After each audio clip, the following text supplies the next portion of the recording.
Pour cette table ronde, on va avoir 4 intervenants qui vont essayer de nourrir cette discussion autour de qu'est-ce qu'on pourrait faire ensemble demain en matière de pertinence des soins. On a souhaité inviter Madame Marie-Astrid Meyer, qui est chef de mission au bureau RH2 de la DGOS. Prenez place, on va tous s'installer sur la scène. On a également invité donc, le docteur Cynthia Garignon, qui est praticien hospitalier au centre hospitalier de Saint-Brieuc, ex-PCME. On a Francine Lègle, qui est représentante des usagers, qui s'est déjà présentée ce matin. Et puis, on retrouve Christelle Lebillan, directrice adjointe de la coordination régionale de la gestion du risque de l'assurance maladie, avec voilà, une représentation assez plurielle des enjeux de pertinence pour le futur. Je ne vais pas dire le turfu, comme disent les jeunes, mais avec un enjeu de savoir qu'est-ce qu'on va faire dans les prochains mois, dans les prochaines années. On s'est dit que cette discussion, on la voulait très pratique, on la veut très ancrée dans les mois et années qui viennent.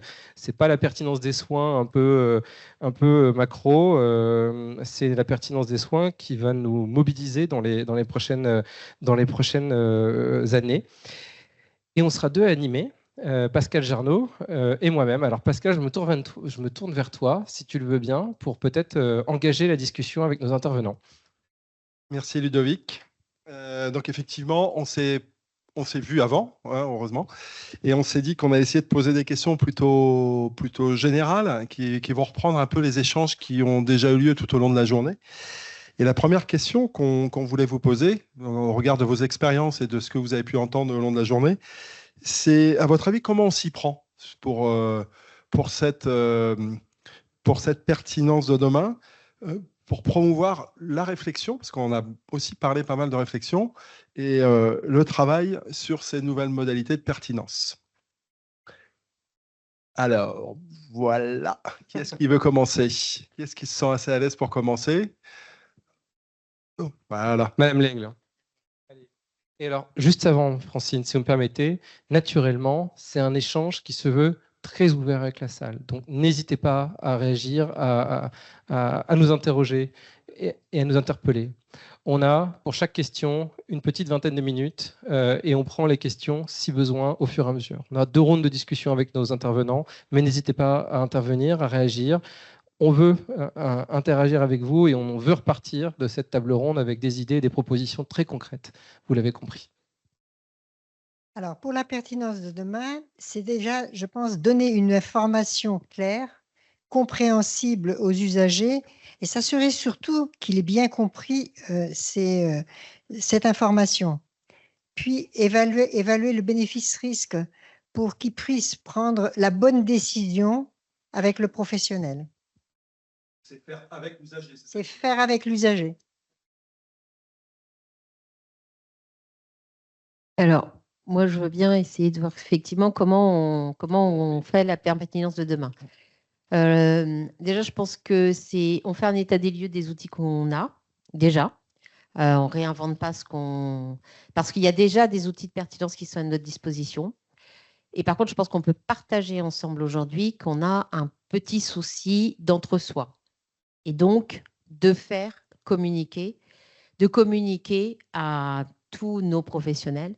Et c'est là que je pense que faire le lien, et on l'a vu aujourd'hui, entre pertinence et éco-conception des soins, eh bien, ça va certainement permettre, c'est une façon d'embarquer les soignants, d'embarquer les patients et d'embarquer les équipes. Et peut-être que la prochaine fois, il faudra appeler ces journées les journées de la pertinence et de l'éco-conception des soins et que peut-être aussi que ça mobilisera d'autres publics. Moi, je suis convaincue qu'on a pas mal de choses à faire. On a des outils à mobiliser et parmi les nouveaux outils que, y compris la HAS, nous demande de mobiliser, ce sont ces fameux PREMS. Et donc, c'est demander aux patients ce qu'il a et ce qu'il pense de la pertinence de son soi, de son parcours. Et ça fait partie des outils de pertinence. En fait, faire de la pertinence, c'est avant tout s'interroger sur ses propres pratiques. Alors, quelqu'un dans la salle se disait, mais oui, mais on n'a pas de temps pour ça. Alors, quand on parle de qualité des soins, depuis très longtemps, on nous dit qu'on n'a pas de temps pour le faire. Si, parce qu'on en fait tous les jours. et intégrer que la pertinence des soins, c'est de l'analyse de pratique et ça fait globalement partie de la démarche qualité de mon service, de mon établissement, ce n'est pas un truc en plus. Ça fait partie d'eux. Et c'est juste quels outils j'utilise.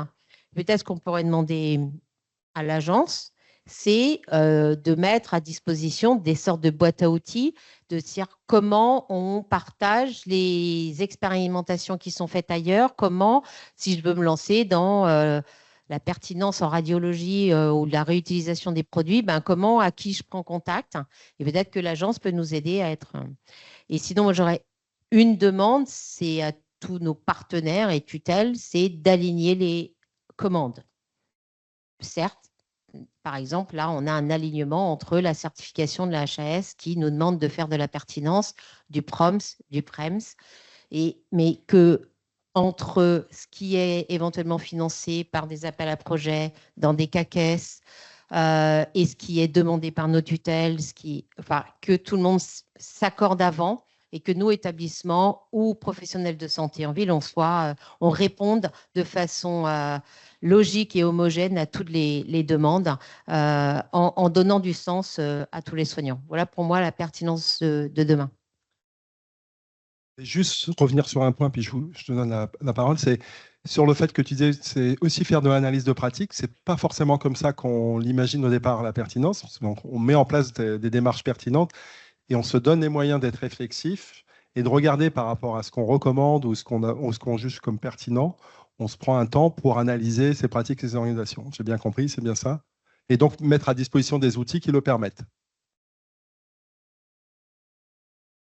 On peut concrétiser par l'exemple de l'étude de pertinence des hospitalisations auxquelles vous avez peut-être participé il y a quelques semaines, donc le 27 septembre et pas décembre comme tu as dit ce matin d'ailleurs. Et donc avec l'énorme soutien de l'agence sur le plan technique et sur le plan de la mobilisation des services. Quand on analyse la pertinence des hospitalisations dans son service, on se rend service à soi parce qu'on regarde un peu ses pratiques, mais on se rend service aussi parce qu'on dit quand on n'a pas de solution pour faire sortir des patients et qu'on ne sait pas comment faire, après on peut revenir vers l'agence en disant ben voilà quels sont nos besoins. Et donc en fait faire de l'analyse de pertinence, c'est regarder ses pratiques, essayer de trouver des solutions. C'est ni plus ni moins que faire de la même chose que de l'analyse d'événements désirables. Donc pour moi, c'est de l'analyse de pratique avec des outils un peu différents et des outils qu'il faut être des outils simples à manier pour qu'ils soient utilisables non pas par des directions qualité dans un bureau, mais bien par des soignants dans un service. Donc voilà. Et donc, petit message, le résultat de la coupe de pertinence des hospitalisations, il est bien prévu que l'agence nous fasse un retour jeudi par visio. Je me tourne vers vous et avec une diffusion qui doit être faite du lien visio parce qu'il y a plusieurs établissements qui m'ont posé la question. Donc, vous me confirmez que jeudi, il y a un temps d'échange entre l'agence et les établissements. Je vous confirme que jeudi, il y a un temps d'échange qui est programmé à minima avec les représentants des fédérations. Je ne sais pas ce qu'il en est du périmètre des invitations exactes, mais je ne manquerai pas de me renseigner et de faire savoir qu'il y a des attentes qui sont très fortes, le cas échéant, pour une restitution à l'ensemble des parties prenantes, ça va sans dire. Avec Christelle Bihan. Oui, merci. Alors, comment faire donc, pour faire mieux ou plus de pertinence demain? J'avoue comme ça qu'à chaud, mon ressenti sur la journée est assez partagé, mais je vais rester sur la note positive, à la fois une note d'espoir parce qu'on a vu plein d'initiatives intéressantes, des gens engagés, motivés, triés sur le volet sûrement. On nous a montré les personnes les plus motivées. Et puis en même temps, au fil des présentations, il y avait un peu l'envers du décor sur tout ce qui n'était pas fait. Et ça peut être un peu effrayant dans les anecdotes aussi qu'on a entendues sur les consommations, les gaspillages, etc. Et là, on se dit, oh là là, si je multiplie ça par le nombre d'établissements, de services, etc., Peut-être que finalement mon déficit il va facilement se résorber. Qui sait, qui sait. Donc voilà, partager, mais je veux rester sur la note d'espoir et on voit que voilà, il y a beaucoup de gens très pragmatiques et très engagés sur le sujet. Il y a des leviers qui ont déjà été évoqués sur l'association des patients, le fait qu'on ait besoin aussi d'avoir des référentiels auxquels se raccrocher, hein, c'est important médicalement pour savoir quel est le bon soin. Et puis peut-être donc sûrement même on a eu moins de représentants, j'imagine, de professionnels de ville dans la salle. Je ne sais pas s'il y en a, mais en tout cas côté assurance maladie, c'est une part non négligeable du tout de nos dépenses, hein, puisque moi c'est aussi l'angle de perception de la pertinence et on fait beaucoup d'accompagnement sur le bon usage du médicament. J'ai entendu parler des benzodiazépines, des IPP, etc. Donc, ça fait presque des dizaines d'années qu'on en parle aussi. Et je me dis, bon, il y a encore du chemin. Donc, on a beaucoup de leviers comme ça d'accompagnement, de communication. Le levier des éco-soins éco-responsables, j'avoue que l'assurance maladie, c'est une démarche en tout cas vers l'externe, qui est plus récente pour nous, mais qu'on va continuer à développer, à soutenir, donner des outils pour pouvoir aussi, sur les bases de retour d'informations, pour pouvoir se comparer sur les pratiques. On a parlé d'échange de pratiques. Ça, c'est important et du levier que ça peut être de se comparer.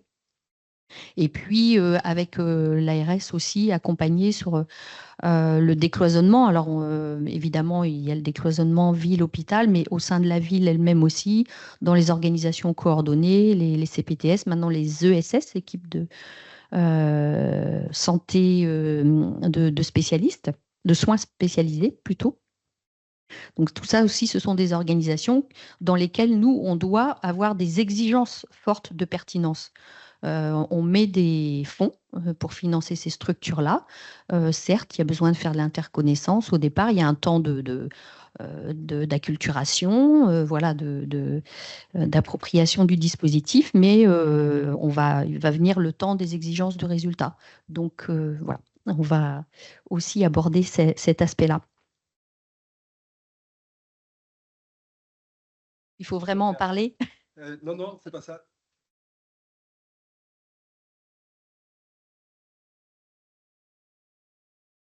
Oui, parce que quand j'ai vu le titre, je me suis dit effectivement, c'est ça qui est important. Un soin pris isolément, il peut être pertinent, il peut être excellent, il peut être au top, je dirais, de la technicité, de la modernité, etc. Mais est-ce que pour le patient, l'ensemble des soins qui lui sont prodigués, expliqués, les choix qu'il peut faire, est-ce que c'est pas ça vraiment donc le besoin de pertinence, c'est l'ensemble de ce parcours-là. C'est pas une superposition de soins excellents, ça suffit pas, je pense. Et c'est peut-être même pas le besoin. Merci. Madame Meyer, si vous voulez compléter un peu les éléments de réponse sur le comment, notamment avec ce regard, il était question de parcours à l'instant, donc le parcours forcément ça questionne la pluralité des professionnels, la façon de coopérer entre eux. Volontiers, merci beaucoup. Merci pour tous ces échanges depuis ce matin qui sont extrêmement riches. Et en fait, ça rejoint ce que disait mon chef quand je suis arrivée au ministère, qui était quels sont les besoins. La question primordiale, elle est là. C'est quels sont les besoins et ensuite, en fonction des besoins qui sont identifiés, on va mettre en place telle ou telle chose. Il y a une pluralité d'outils qui sont disponibles. Parfois, on peut se dire qu'il y en a un peu trop, on ne sait pas trop comment les utiliser. Si vous arrivez à répondre à votre question, quels sont les besoins, derrière, éventuellement, on peut décliner plus ou moins tel ou tel outil à votre disposition. J'exerce dans un bureau qui s'appelle, c'est le bureau sur les compétences des professionnels de santé et donc l'exercice des professionnels et la déontologie. Donc on est en permanence dans cette étude des besoins et notamment dans le système de santé actuel qu'on connaît. On voit bien qu'il y a un besoin de redistribution des tâches qui sont aux uns et aux autres. Je m'explique. On a de plus en plus de médecins qui sont extrêmement bien formés, très spécialisés, qui ont 12 ans d'études, si ce n'est plus. On a des infirmiers, par exemple, qui vont avoir 3 ans d'études, et on s'est aperçu qu'en fait, il nous manquait un intermédiaire. Il nous manque un intermédiaire, il nous manque des métiers, des professions intermédiaires au sein des auxiliaires médicaux. On a commencé notamment avec la pratique avancée ouverte aux infirmiers. On est en train de réfléchir à d'autres pratiques avancées, notamment pour les manipulateurs radio. On concerte, on écoute les retours du terrain et en fonction, on fait émerger soit un nouveau métier, ce n'est pas une nouvelle profession, hein, puisque l'IPA, par exemple, c'est la profession infirmière, c'est un nouveau métier. On peut imaginer la même chose peut-être pour le manipulateur radio si les concertations vont en ce sens. Donc ça, c'est une première possibilité. Ce sont des professionnels qui reprennent leurs études, généralement à l'université, et qui ensuite vont avoir des tâches qu'ils pourront réaliser en autonomie. Ça peut être aussi un moyen de rendre pertinents les soins de demain avec une redistribution, avec des patients qui sont de plus en plus complexes. Donc les patients qui sont simples pourraient être pris en charge, par exemple, par les infirmiers en pratique avancée, et les cas beaucoup plus complexes, bien évidemment, par le médecin. On n'est pas en train de cloisonner davantage, au contraire. On est plutôt dans une dimension à vouloir décloisonner les soins, puisque l'IPA ne peut pas exercer seule. Elle est autonome, elle est responsable de ce qu'elle réalise, mais elle travaille toujours en exercice coordonné ou auprès d'un médecin. Donc ça, c'est le premier point. On va avoir d'autres outils comme les protocoles de coopération qui sont également des outils de délégation de tâches où là, on peut vraiment coller au plus près des besoins locaux d'un territoire. Il existe 2 types de protocoles. Vous avez les protocoles nationaux, on en a 58, vous les retrouvez sur Internet, listés sur notre site. Et vous avez aussi ces fameux protocoles locaux qui sont donc à la main d'une équipe locale, vraiment d'une structure, et qui ensuite sont déclarés sur une plateforme et ensuite gérés par les ARS avec une évaluation annuelle. Donc voilà, des délégations de tâches, un médecin qui va déléguer à un manipulateur radio, à une infirmière, à un orthoptiste, que sais-je, vraiment en fonction des besoins. Et c'est nominatif avec des équipes qui sont volontaires. Généralement, ça porte ses fruits et bien évidemment, une formation et une évaluation adéquate. Merci beaucoup pour ces premiers éléments de réponse. Alors, moi, il y a beaucoup de choses déjà dans ce qui vient d'être dit. On voit bien qu'il y a un enjeu un peu d'inventaire des outils, ça a été dit en premier lieu. Beaucoup de choses qui existent à faire connaître, à utiliser. Ça vient d'être évoqué à l'instant d'ailleurs. Je reprends cet exemple des protocoles de coopération qui sont sans doute à renforcer en volume d'usage et sur certaines thématiques. On a des incitations nationales, mais on reçoit aussi des invitations plus locales à agir. Et merci, Madame Guérignon, docteur Guérignon, de nous inciter à faire preuve de précaution et à aligner nos travaux, nos incitations au niveau de l'agence. Et une incise, parce que vous avez cité l'imagerie, il en a été beaucoup question cet après-midi, l'imagerie. Je veux juste profiter d'avoir la parole pour dire qu'on a financé en 2024 un appel à 2023, merci Fabien, un appel à projet sur la pertinence des soins en imagerie. Et on a actuellement une équipe, alors, en lien avec le CHU de Rennes, mais on a une équipe qui travaille sur la pertinence des indications au niveau des SAS, les services d'accès aux soins, donc pour essayer de réguler la pertinence des demandes d'imagerie qui sont adressées avec des critères d'urgence, et donc faire le meilleur usage possible d'un accès aux examens d'imagerie dans un contexte qui est contraint. Voilà. Et évidemment, je terminerai en disant que l'enjeu, si ça fonctionne et que cet outil se développe correctement, c'est bien entendu de pouvoir le proposer aux 3 autres SAS de la région et de faire en sorte que ça devienne un outil un peu normatif en quelque sorte. On va peut-être pouvoir continuer, déjà en se tournant vers vous. Est-ce qu'il y a des réactions, des compléments, des choses que vous voulez ajouter par rapport à ce qui vient d'être dit sur la place des usagers, sur le côté aussi un peu mitigé peut-être, partagé par Christelle, par rapport à ces perspectives qu'on brosse avec vous? Madame Thérobe, hein.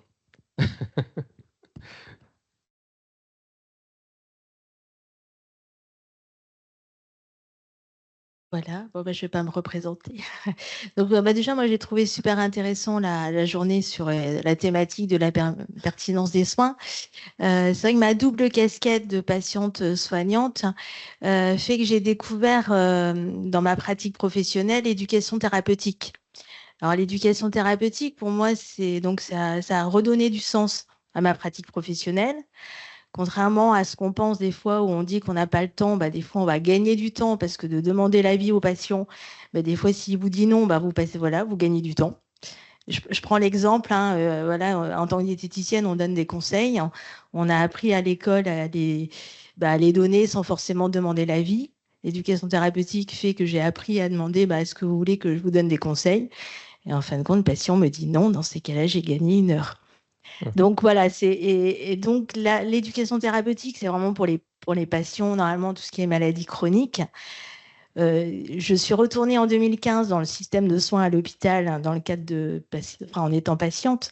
Là, j'ai pris une claque parce que je me suis rendu compte que ce qu'on apprend dans l'éducation thérapeutique, la prise en charge globale, l'écoute, et quand on arrive des fois à l'hôpital, tout ça, on le découvre pas. On devient vraiment, enfin, on est pour moi, ce que j'ai vécu, un objet de soin. Ce qui m'a motivée donc à aller vers le partenariat. Donc je pense que des outils ils existent déjà. À un moment, il faudrait peut-être faire du lien.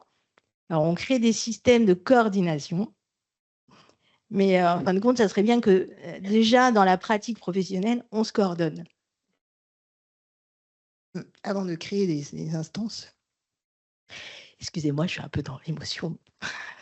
J'apprends avec l'éducation thérapeutique, j'ai appris à gérer mes émotions, mais bon, des fois elles sont là, elles sont là. Voilà. Merci. Est-ce que quelqu'un...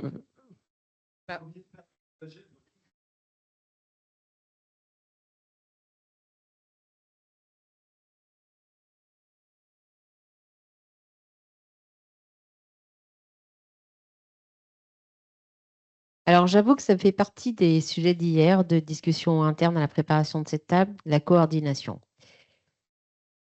Et j'avoue que j'ai été un petit peu incisif parce que on voit apparaître des structures de coordination qui coordonnent la coordination et qui multiplient le millefeuille. Et alors moi, je l'ai pris de ma casquette hospitalière. Et donc, alors après, je vais défendre un peu l'hôpital, mais et que du coup, on a du mal, nous, institutions, et on est nombreux et on communique quand même un peu, à savoir qui coordonne qui. Et donc là, moi, je pense que le patient qui est au milieu et qui est coordonné de multiples fois, il ne sait pas non plus. Et alors, et on l'a dit, donc, mais l'insuffisant cardiaque est aussi diabétique et insuffisant respiratoire. Si demain, il est coordonné par une IPA de cardiologie, de diabétologie et un DAC qui va lui dire qu'éventuellement l'HAD ou et un 4e acronyme qu'il n'aura toujours pas compris va venir coordonner son parcours. Et c'est un vrai sujet. Moi, je crois qu'on a un sujet de faire attention à multiplier les intervenants qui, entre eux, ne se connaissent pas et donc ne se coordonnent pas. Moi, je pense que pour ça, il y a un moment qu'il faut définir qui fait quoi. Et là, je vais redire, effectivement, est-ce que l'hôpital MCO, sa mission, c'est faire aussi l'éducation thérapeutique je crois qu'on ne redéfinit plus qui fait quoi et quelle est la mission, notamment du soin aigu en médecine, chirurgie et obstétrique. Donc, tout le monde se perd parce qu'on attend d'acteurs qui se sont pas forcément missionnés pour ça. Et ça, moi, je suis convaincue qu'on a un enjeu. Alors, on a un enjeu financier, on a un enjeu de pertinence, on a un enjeu de perte des gens et au milieu, un patient qui est perdu puisque nous-mêmes, on est perdu. Donc ça, je ne fais que poser la question parce que je n'ai pas la solution et que c'est une véritable problématique de mon point de vue de multiplier les acteurs. Pardon, qu'on peut avoir, et ça on en a échangé aussi en préparation, c'est qu'on est peu dans un entre-deux, alors je ne sais pas trop à quel moment, entre une ancienne organisation silotée, cloisonnée, chacun sait ce qu'il a à faire, dans des structures, donc à l'hôpital organisées, à la ville organisées différemment, et on va vers autre chose. Et là, voilà, on est un peu dans l'entre-deux où on se dit, ben, pour pallier, tiens, il y a un souci là-dessus, clac, on crée une mission ou de coordination ou un soutien quelconque, hein. Et on le voit, nous, à l'assurance maladie, dans les dispositifs qu'on peut financer en ville sur les assistants médicaux, sur les CPTS, les Prado, voilà, les ESS, mais également quand il faut parler, voilà, rémunération au forfait, on en a un petit peu parlé aussi dans la préparation. Donc, évolution des modalités de rémunération et de valorisation. Voilà, on est dans l'entre-deux. Il y a sans doute aussi des freins parce que quand on a un ancien fonctionnement, on ne voit pas pourquoi il faudrait changer puisque ça marche comme ça. Et on ne sait pas trop vers quoi on va. Donc, voilà, c'est peut-être le moment qui est un peu compliqué, mais il ne faudrait pas que ça dure non plus trop longtemps. Et en même temps, je pense qu'il faut laisser du temps à ces organisations pour bien s'implanter, se connaître et pas tout de suite se dire tiens, ça ne marche pas, on va remettre autre chose. Non, c'est très. Juste un petit. Pour appuyer là-dessus, c'est qu'on a une demande de ces organisations qui existent par elles-mêmes, donc les dispositifs d'appui à la coordination ou les communautés professionnelles de territoire de santé que tu as cité, Christelle. Et il y a une demande de leur part aussi, pour répondre à Cynthia, que ça soit plus clair aussi pour elles, parce que c'est pas toujours très clair. Elles aussi subissent des injonctions contradictoires d'en haut, de côté, etc. Donc je pense qu'effectivement, ce côté, ce que tu as dit sur la maturité, je pense qu'on est là-dedans et il faut se poser effectivement les questions qu'on se pose. Et moi, je crois très fortement au maillage en fait territorial, hein, vraiment en fonction des besoins du territoire, pour qu'on puisse se sortir de ce marasme effectivement où potentiellement on peut avoir voilà des associations, des structures diverses qui vont potentiellement faire la même chose. Moi, je crois beaucoup en la collaboration et la communication. Les IPA sont aussi un bon moyen parce qu'elles peuvent aussi faire de la coordination, mais elles font pas de la coordination seules et elles ont aussi quand même ce côté de savoir que si quelqu'un fait déjà de la coordination, elles ne le feront pas. Donc il y a vraiment un côté, j'aurais tendance à m'appuyer pour le coup sur la psychiatrie à ce niveau-là. Je suis désolée, c'est mon petit... Voilà, c'est l'ancienneté qui parle là-dedans, mais vraiment, il y avait une sectorisation avec un hôpital de référence et ensuite vous étiez sur un territoire avec des centres médico-psychologiques. Et là, on peut imaginer un peu la même chose sur un territoire avec de la psychiatrie, de la MCO et là-dedans, intégrer des parcours et on sait qui fait quoi parce qu'on sait combien on a d'IPA, on sait combien on a de protocoles, on sait combien on a de... Voilà. Merci de rappeler ça. Tu veux... Je l'ai simplement enchaîné, mais je t'en prie, à ta convenance. Eh ben, je le fais. Merci pour cette remarque. Et le message sur la question, parce qu'on se leur dit, on était un peu sur le comment on fait cette pertinence de demain. Donc, on voit qu'on a beaucoup de propositions autour de la notion d'inventaire. Il y a aussi le prolongement autour de la question un peu de l'urbanisation de l'organisation territoriale. Hein. Je crois que c'est un peu ça qui est prégnant. Et on a tous un rôle à jouer. Moi, c'est ça que je retiens, je crois, dans la capacité à coopérer et à faciliter cette structuration-là. Indéniablement. Alors maintenant, peut-être pour aller sur la deuxième question, parce qu'on a dit le comment, on a dit aussi le quoi. Concrètement, dans les mois, les années qui viennent, quelles seraient les thématiques, quels seraient les sujets sur lesquels on a envie de travailler, de s'engager? Est-ce que, Francine, si vous voulez bien à nouveau nous donner quelques premières indications, quelques premières suggestions bien senties et sans doute en adéquation avec les attentes des usagers que vous représentez? Les attentes des usagers. Alors, j'ai entendu beaucoup la dématérialisation de tous les documents. L'éco-responsabilité, on en est conscient en tant qu'usager, en tant que patient, résident. Sauf qu'il ne faut pas oublier que quand même, il y a quand même une fracture numérique de certains patients, résidents. Il y a aussi des personnes qui n'ont pas facilement accès aux soins. Comment aller vers ces personnes-là pour qu'ils puissent bénéficier d'un accès aux soins? La difficulté, on voit bien qu'aujourd'hui, la difficulté, c'est même quand on a un médecin référent, la difficulté, c'est que coordonner tous les spécialistes autour, c'est très difficile pour les patients. On rencontre ça tous les jours, même en tant moi-même en tant qu'usager, c'est la difficulté d'avoir un rendez-vous de spécialiste. Ça peut être une perte de chance pour les patients, hein. Alors, on parlait tout de suite de coordination. Je me dis que quand même dans le médico-social, on a mis les conseils territoriaux, les centres de ressources, les CRT.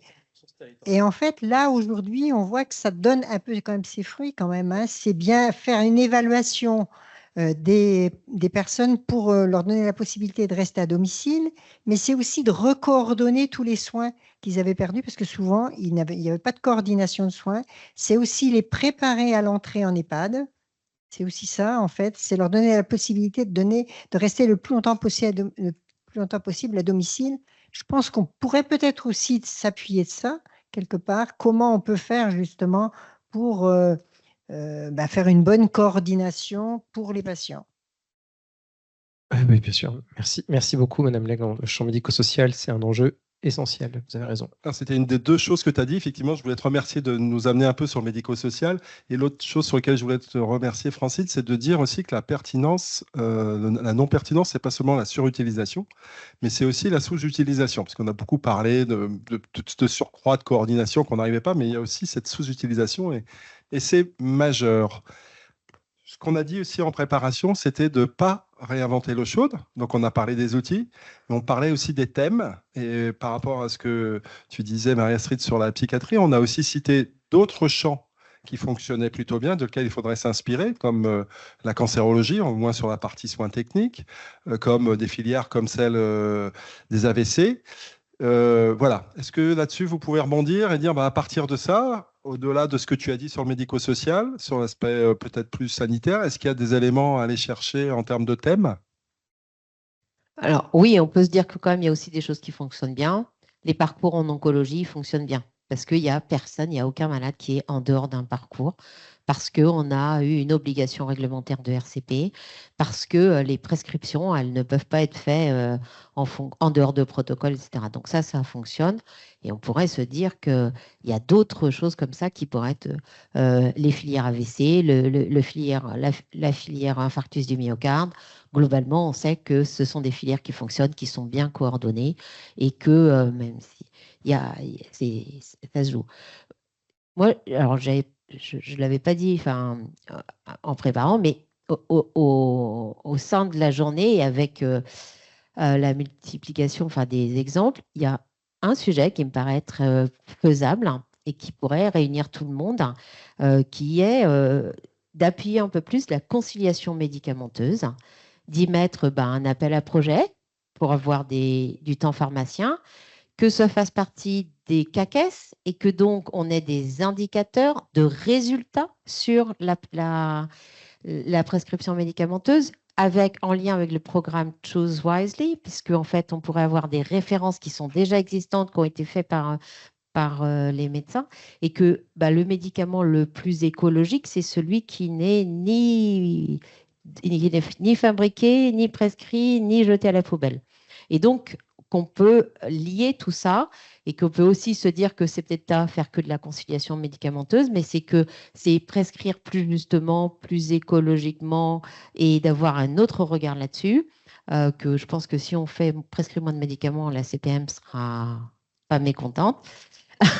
Et que quand on voit tous passer dans des patients qui ont des ordonnances avec plus de 10 médicaments dont tous les pharmacologues nous ont dit qu'on ne sait plus ce qu'on fait, et qu'à un moment ou un autre, et on l'a dit, quand ton patient, on lui demande, elle nous l'a dit la gériatre ce matin, quand je demande à un patient, est-ce que vous voulez m'aider, est-ce que vous êtes d'accord que je fasse le ménage dans votre ordonnance de 15 médicaments, rares sont les patients qui disent non.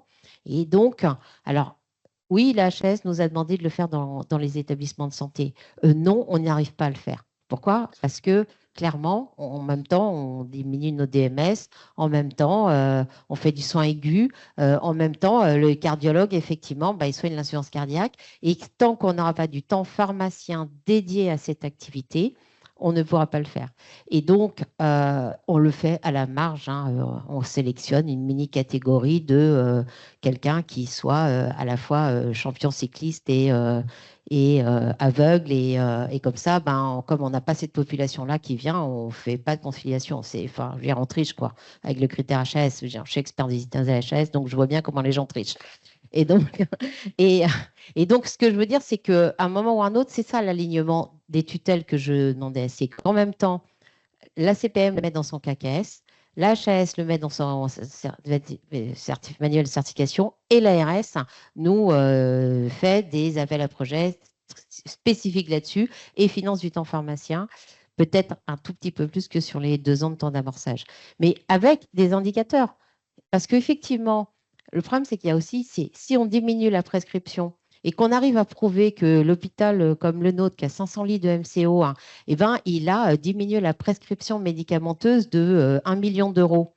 Avec 1 million d'euros à l'année, on peut nous payer un péage de pharmacie, c'est 150 000 euros à l'année.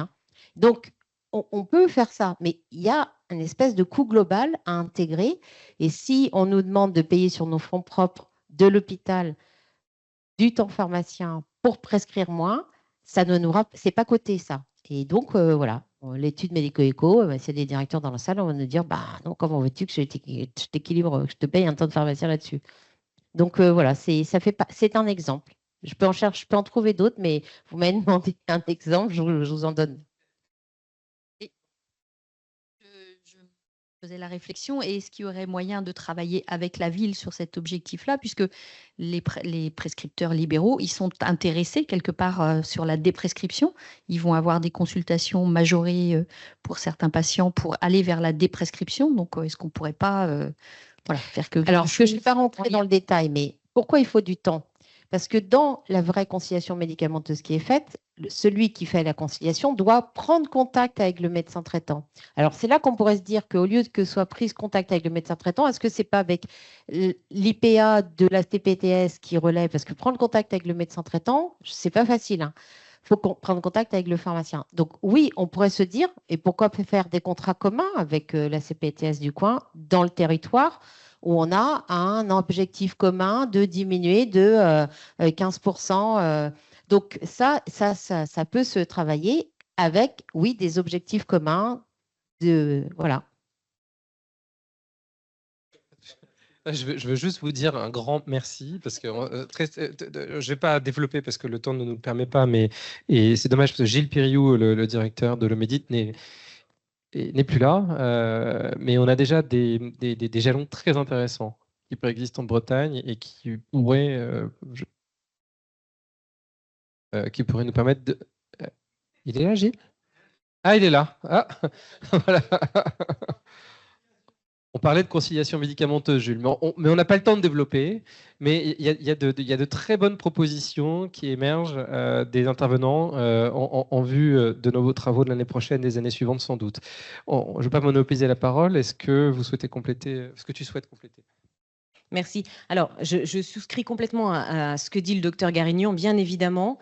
Et quand on réfléchit, nous, au niveau du ministère, sur les compétences des professionnels de santé, et notamment, si on reprend l'exemple des IPA, sur la prescription initiale, par exemple, d'une antibiothérapie en cas de cystite, on va se poser la question de, attention, est-ce qu'il n'y a pas trop de prescription d'antibiotiques? Est-ce que de rajouter un acteur supplémentaire là-dessus, est-ce qu'on ne va pas faire une hausse des prescriptions? Et donc, du coup, là, on se tourne généralement auprès de la CNAM et on discute avec les acteurs pour voir, voilà, trouver le juste milieu. Ce qui est sûr, c'est que ce n'est pas tant... je dirais, ce que peut faire l'IPA en primo-prescription, bien évidemment que si, c'est hyper important, puisque derrière, ça va venir fluidifier, libérer du temps médical, etc. Mais c'est surtout dans l'exemple que vous avez dit de comment s'insère éventuellement ce professionnel dans cette déprescription au sein d'une équipe, au sein d'un territoire. Et c'est ça, en fait, qui est primordial, avec, j'allais dire, les professionnels qu'on a autour de nous. Donc, ce qui se passe à Paimpol ne se passe pas forcément à Rennes, et vice-versa. Mais pour autant, on peut venir s'inspirer justement dans cette palette d'outils qui sont à notre disposition, avec toujours potentiellement des thèmes qui seraient soit édictés des tutelles, ou j'allais dire même bien sûr du gouvernement plutôt, des tutelles et surtout après des ARS sur une dimension locale sur tel thème ou tel thème à déployer. C'est un signe avec Ludovic de dire est-ce qu'on donne la parole à la salle si vous voulez réagir sur ces points? Alors, pas Gilles, hein, bien sûr. Non, je déconne, si tu veux réagir, Gilles, au contraire. Hein. Oui, moi je voulais réagir parce que notamment sur, je suis contente que Madame Astrid Meyer parle des IPA. Moi, ce que je constate aujourd'hui dans ce que j'ai pu voir, il y a des belles réussites, mais il y a aussi beaucoup d'échecs parce qu'aujourd'hui dans le milieu hospitalier, les IPA n'ont pas trouvé leur place. Et ça, c'est une grosse problématique. Elles ont trouvé de la place en ville, un peu plus, mais avec le corps médical, aujourd'hui, on a un gros frein.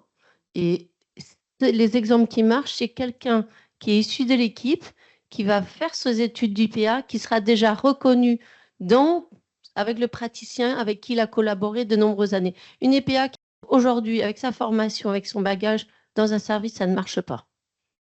Je vous rejoins. C'est extrêmement compliqué. Après, alors c'est autant compliqué en ville qu'à l'hôpital, soyons honnêtes. Il y a de nombreux freins, il y a de nombreuses inquiétudes. C'est un nouveau métier, c'est quelque chose voilà, qui a 60 ans d'existence à l'étranger.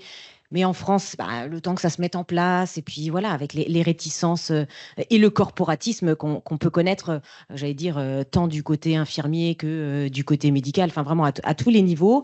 Et je pense qu'il y a vraiment ce besoin de ce temps et de ce type d'échange pour se dire que non, les IPA ne sont pas là pour prendre la place des uns et des autres, mais bien pour travailler avec et en fonction des besoins. Et là où il y a une infirmière coordinatrice qui fait telle ou telle chose, eh ben, l'IPA ne fera pas cette coordination parce que c'est déjà pourvu, tout comme s'il y a une super infirmière qui fait de l'éducation thérapeutique, potentiellement, ce n'est pas elle qui le fera. Enfin, voilà. Donc, il y a un réajustement, un besoin de communication davantage, un besoin, bien évidemment, de financement, ça, certain.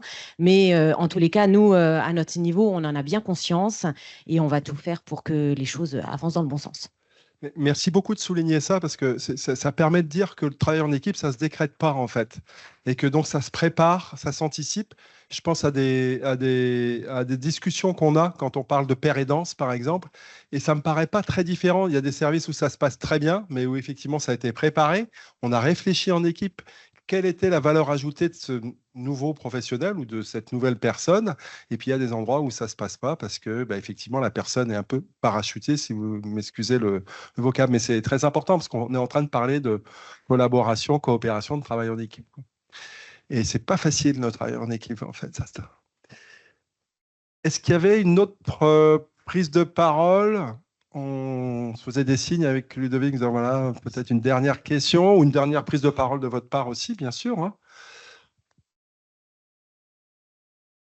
Pascal?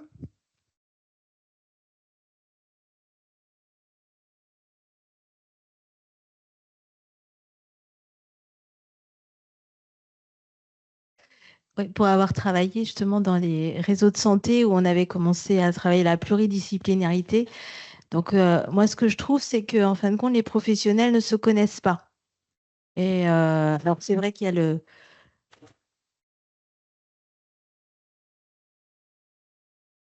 Voilà, donc je trouve qu'il y a aussi une interconnaissance, enfin, gérer kiné, diététicien, orthophoniste, infirmier, tout ça, de se connaître aussi et les métiers par rapport aux compétences qu'on peut avoir justement les uns les autres et comment on se complémente. Merci beaucoup.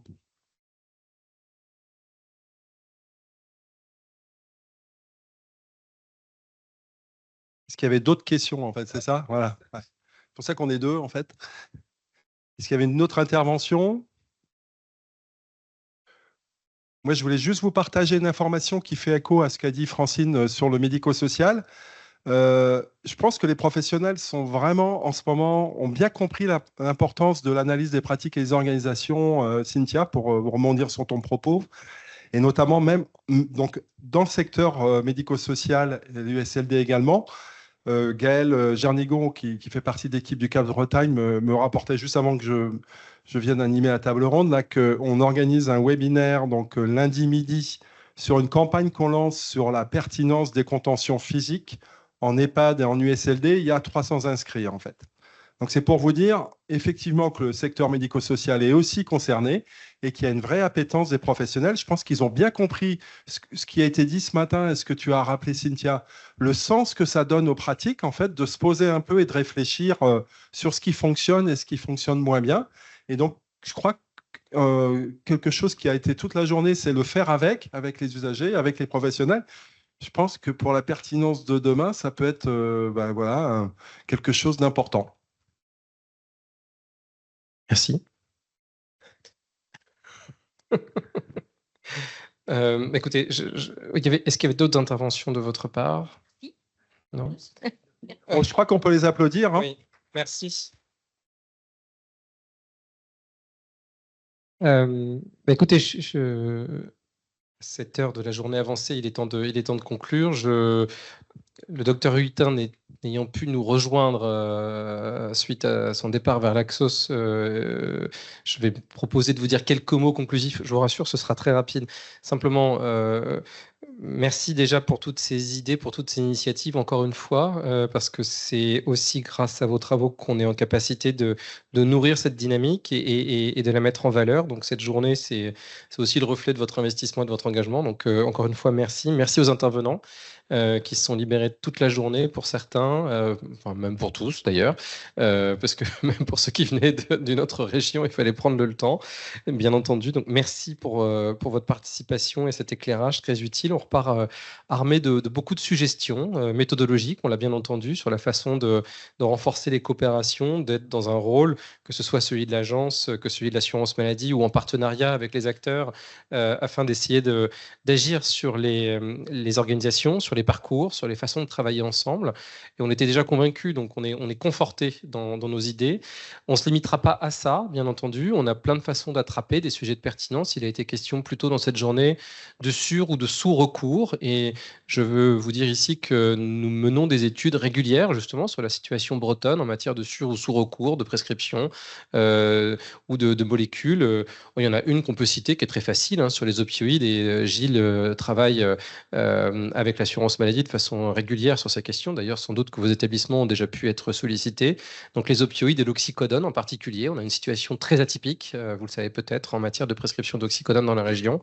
Et c'est un travail que nous allons poursuivre. Donc c'est un exemple parmi d'autres de ce que nous allons continuer à mettre en œuvre. Bien entendu, je crois qu'on l'a compris aussi au travers de vos travaux et des présentations d'aujourd'hui, l'éco-responsabilité des soins est sans doute inscrite à l'agenda de façon durable, pour ne pas dire pérenne. Et en la matière, nos travaux et les organisations pour soutenir la pertinence en éco-responsabilité sera sans doute là aussi inscrite de façon durable dans nos feuilles de travail. Un dernier mot avant de conclure pour remercier les équipes de l'agence, encore une fois, et puis toutes celles et ceux qui ont participé à l'organisation de cette journée, parce que c'est un travail de longue haleine, vous l'imaginez bien. En tout cas, nous, on a plaisir à vous retrouver, on a plaisir à faire communauté avec les professionnels. On est parfois vu, et vous le savez, cette agence un peu distante à la région, surtout une compétence comme celle qui s'occupe de la qualité et de la pertinence des soins. En tout cas, nous, on se nourrit de votre travail, et encore une fois, je le redis, on a plaisir à pouvoir venir en relais de vos propositions, de vos initiatives ou de vos besoins. Donc, n'hésitez pas à nous solliciter. Vous recevrez prochainement des éléments de communication via la newsletter de l'IRAPS et sans doute, elle vous invitera d'ores et déjà, dans le prolongement de la journée, à nous faire part de vos propositions, de vos suggestions thématiques pour les mois et années à venir. En tout cas, nous restons à votre écoute. Merci encore.